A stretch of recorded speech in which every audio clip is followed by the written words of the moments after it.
Hello, welcome to Shop Talk with Tim.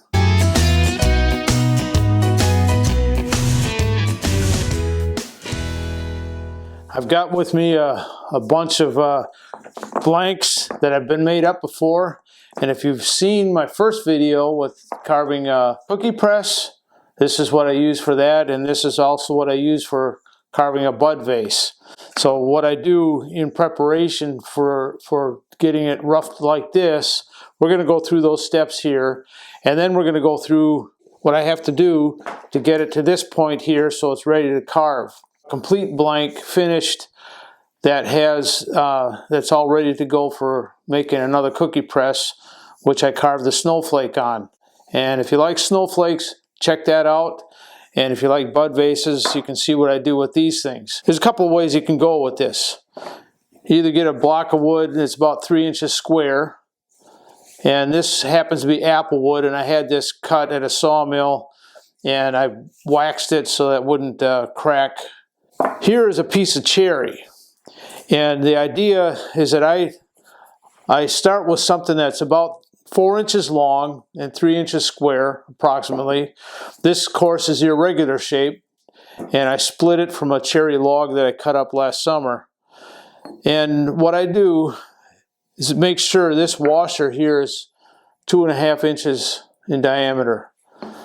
And I make sure that I've got clearance, and this one just barely makes it. So what I do is I draw a pencil line around here, and it might be end up being a little bit undersized, but we'll work with it.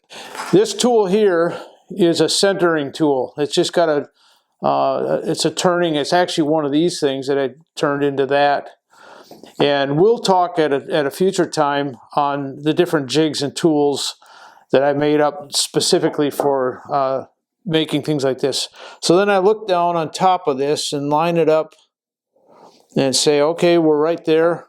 And that centers, that's the center of my mark there. I do the same on the other side and get it pretty close to center. You can't measure this. This is just a quicker way to do it. This is a live center that goes on the lathe, and I ground off 2 of the spurs. And the reason I use a 2-spur bit is that sometimes your workpiece might have a little bit of an angle to it.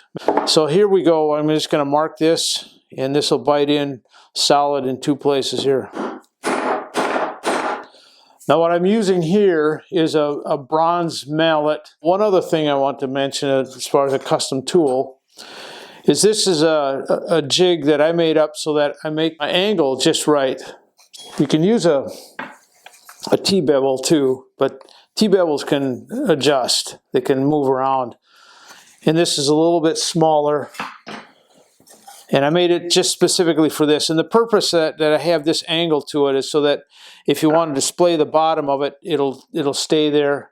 And rather than having some of the earlier ones that I made were more radius and they'd wobble around, they were hard to display this way if you wanted to.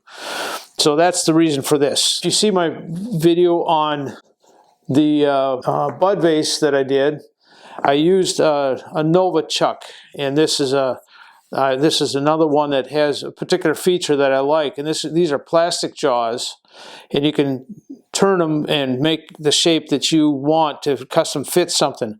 And the reason I use that is when I get to the finishing part of it, then it'll hold. But you'll see how I use that in just a little bit. So let's go to work on the lathe. Here we are with a rough piece, and I speed up the lathe a little bit. And I start with a roughing gouge, checking my progress, feeling if it's round or not. Now I start shaping the handle, or the top part rather, and making it sure that it's going to fit into my 3-jaw chuck. That allows me to work on the bottom and still hold the piece strong. I'm checking my progress with that template, make sure the angle's right.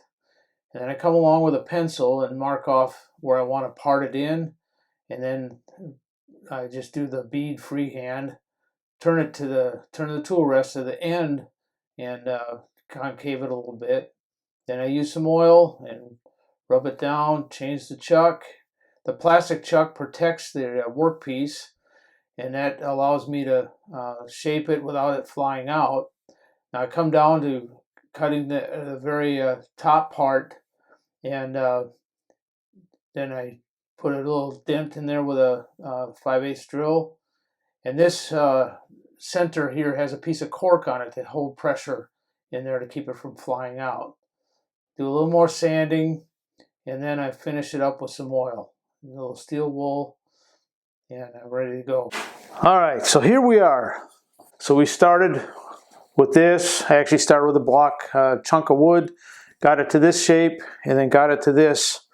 And you'll notice I don't measure other than that angle. Again, that's just so that they can lay like that. I don't measure, everything's done by eye. So this one is smaller and taller. And these are all varied a little bit, but that's kind of the beauty of the whimsy nature of it and spontaneity.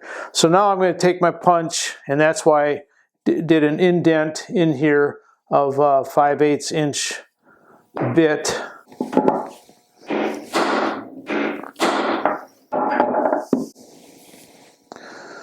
This is walnut oil, Mahoney's finishes, which I really like. It dries. It's one of the few oils that dries, and it's food safe. So as you use it and keep putting more oil on it, it's just going to get more and more richer in color and surface. So it looks good now. It's going to keep looking better. And then eventually I'll carve a snowflake in the bottom of this. So there we have it. My logo. All right, that's it for today. Thanks for watching.